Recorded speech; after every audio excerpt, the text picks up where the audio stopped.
띵동, 배송되었습니다. 당신의 마음을 설레게 하는 소리, 바로 택배입니다. 2021년 한 해 동안 전국을 이동한 택배의 개수는 무려 36억 2천만 개. 이를 금액으로 환산하면 자그마치 8조 5,800억 원으로 국민 한 사람이 1년 동안 약 70.3회를 이용한 셈이라고 합니다. 국민 1인당 택배 이용 횟수는 나날이 고공행진 중. 이렇게 택배 이용이 증가하게 된 원인, 아마 여러분도 한 번쯤 이용해 보셨을 겁니다. 바로 전날 시키면 다음날 똑똑 도착하는 하루 배송과 그보다 더 빨리 받아볼 수 있는 새벽 배송 되겠습니다. 편안하게 이용해온 이 서비스. 하지만 도대체 어떻게 이렇게 빠르게 배송이 될 수 있는 것인가 한 번쯤 궁금해하셨을 텐데요. 굿박스 오늘의 주제, 나날이 발전하는 스마트한 물류의 세계, 지금 바로 시작합니다. 넓은 공간과 탄성을 부르는 질서정연함이 가득한 여기는 N사의 스마트 스토어와 손잡은 카스토의 용인 1센터입니다. 중소기업 최초로 국토교통부의 스마트 물류센터 인증을 받은 곳인데요. 물류창고인데 물류는 없고 물류를 옮기는 사람도 없고 보이는 거라곤 7m의 높은 사각박스와 그 위에서 이리저리 움직이는 로봇들만 보이는데 어떻게 된 걸까요?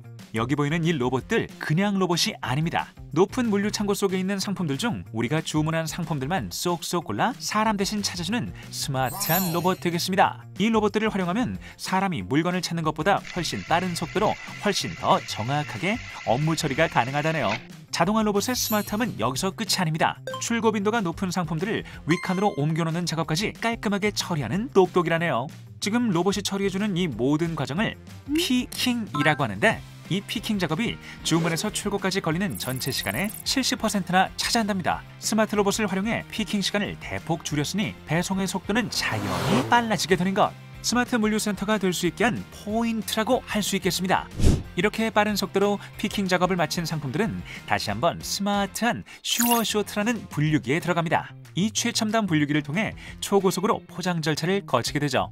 카스토는 이러한 자동화 설비를 통해 입고부터 출고까지 신속, 정확, 작업자 1인당 생산성을 자그마치 66%나 끌어올리게 됩니다. 정말 놀랍죠?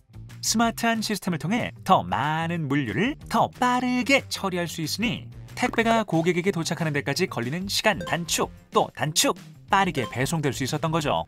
다음으로 가볼 곳은요, 로켓 배송으로 유명한 C사의 물류센터입니다. 그런데 사람보다 더 많이 보이는 이 작고 재빠른 것은 뭘까요? 바로 슝! 로켓 배송을 가능하게 한 스마트한 일꾼, 소팅봇 되겠습니다. 소팅봇이 하는 업무 역시 속도와 정확도가 생명인 분류 업무인데요. 상품 포장지에 찍힌 운송장 바코드를 스캐너로 인식한 후 배송지별로 상품을 분류하고 옮겨줍니다. 여기서 잠깐 퀴즈! 운송장 확인, 상품 분류, 상품 이동까지 걸리는 시간은? 정답은 바로 눈 깜박할 사이!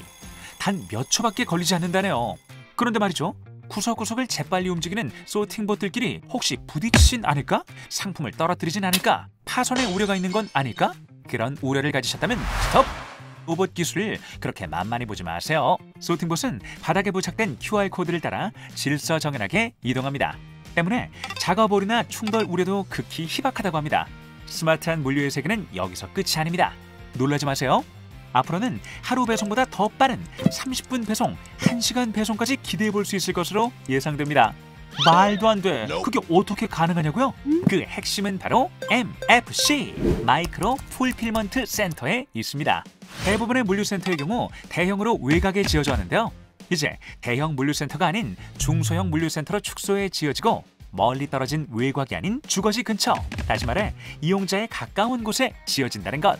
이렇게 MFC가 세워지게 되면 배송지와 이용자의 물리적인 거리가 확 줄어들게 되고 자연스럽게 배송 시간도 단축될 것으로 예측 가능한 겁니다.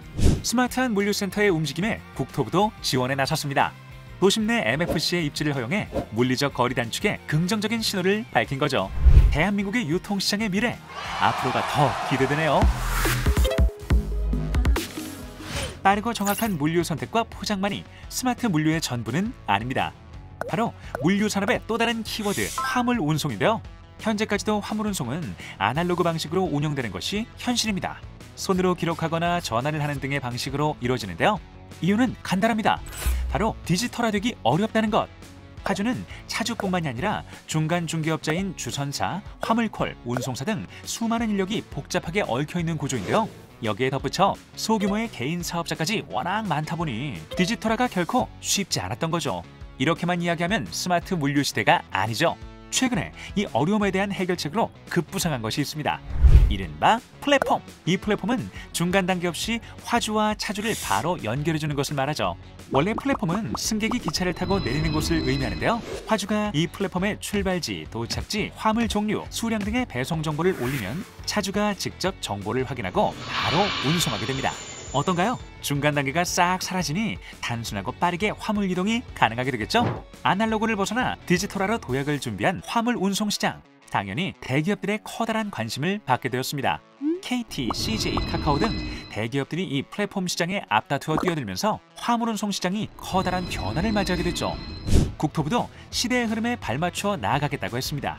여러 분야의 기업이 참여하는 민관협의체를 구성하고 사업화 모델을 발굴하고 민간 주도 혁신을 유도하기 위해 끊임없이 노력하고 있죠. 그뿐만이 아닙니다. 근래 이슈가 되고 있는 자율주행차. 여기에 화물차 역시 자율주행이 가능하게 박차를 가하고 있는 상황. 국토부는 자율주행 화물차가 주행할 수 있는 시범 운행지구를 지정하고 안전 기준을 세울 계획입니다. 편리하고 똑똑한 운송체계 마련을 위해 또 한 걸음 내딛고 있는 거죠. 여기서 드는 궁금증 하나. 혹시 생산성을 향상시키기 위해 우리가 만들어낸 스마트 시스템이 도리어 우리 인간의 일자리를 빼앗는 것은 아닐까요? 물류 산업에 종사하고 있는 78만 명의 일자리는 사라지고 마는 걸까요? 정답은 세모. 전부 다 사라지진 않아요. 스마트 물류 시스템의 중요한 목적 중 하나는 위험하고 열악했던 물류 노동자분들의 근무 환경을 개선하는 데 있습니다. 우리가 살펴본 스마트 물류센터를 다시 볼까요? 손이 많이 가고 힘든 분류 작업이나 물건을 찾아오는 피킹 작업은 로봇에게 맡기고 PDA 스캔과 같은 확인이 필요한 중요 작업만 사람이 직접 하고 있습니다. 또한 물류센터에서 운영되는 로봇이나 자동화 기기를 관리할 기술 관리자, 그리고 로봇, 자동화 기기, 시스템을 만드는 분야의 전문가는 지금보다 더 많이 필요로 해서 좋은 일자리가 늘어날 것으로 예상됩니다. 자동화가 도입되고 물류 서비스가 개선되고 업그레이드된 서비스는 더 많은 소비와 연결이 될 테고, 그렇다면 연관 산업의 일자리도 대거 증가할 것으로 볼 수 있는 거죠. 따라서 로봇은 100% 인력을 대체하는 게 아니라 안전 확보와 생산성 향상을 위한 선택이라고 보는 것이 더 정확한 표현 되겠습니다. 4차 산업혁명과 발맞추어 첨단 기술을 도입한 스마트 물류센터의 등장은 물류 산업의 변화를 주도하고 있습니다. 국토교통부는 물류기업이 적극적으로 물류산업 첨단화에 투자하고 세계 물류 시장을 선도할 수 있도록 지원하려는 노력을 아끼지 않겠습니다.